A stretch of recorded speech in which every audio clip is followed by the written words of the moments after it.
Chennai DP சத்திரத்தில் வீட்டு உரிமையாளருடன் ஏற்பட்ட பிரச்சனையில் வாகனங்களுக்கு வாடகைதாரர் தீ வைத்துள்ளார். அதனை அண்மை செய்தியாக பார்த்து வருகிறோம். கூடுதல் விவரங்களை செய்தியாளர் சுப்பிரமணியன் வழங்க கேட்கலாம்.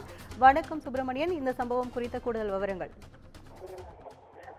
சென்னை கீழ்ப்பாக்கத்தை அடுத்த டிபி சத்திரம் பகுதியில் வீட்டில் நிறுத்தி வைக்கப்பட்டிருந்த இருசக்கர வாகனங்களுக்கு தீ வைக்கப்பட்ட சம்பவம் பெரும் அதிர்ச்சியை ஏற்படுத்தி இருக்கிறது. வீட்டில் வாடகைக்கு குடியிருப்பவர் இந்த சம்பவத்தில் ஈடுபட்டிருப்பதும் அதிர்ச்சியை ஏற்படுத்தியிருக்கிறது.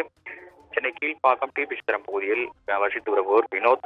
இவரது வீட்டில் வாடகைக்கு குடியிருப்பவர் 60 வயது முதியவர் நடராஜன். இருவருக்கும் இடையே பிரச்சனை இருக்கிறது.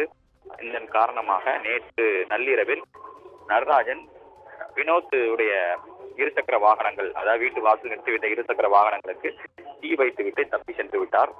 இதனால் 4 இருசக்கர வாகனங்களும் முழுவதுமாக தீயில் நாசமானது. இது தொடர்பாக டிபி சத்திரம் காவல் நிலையத்தில் அவர் புகார் அளித்தார். அந்த புகாரின் அடிப்படையில் இன்று காலை நடராஜனை கைது செய்து போலீசார் விசாரணை மேற்கொண்டு வருகிறார்கள்.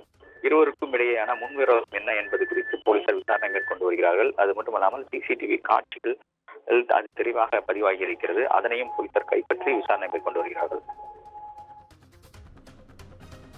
கூடுதல் விவரங்களுக்கு நன்றி.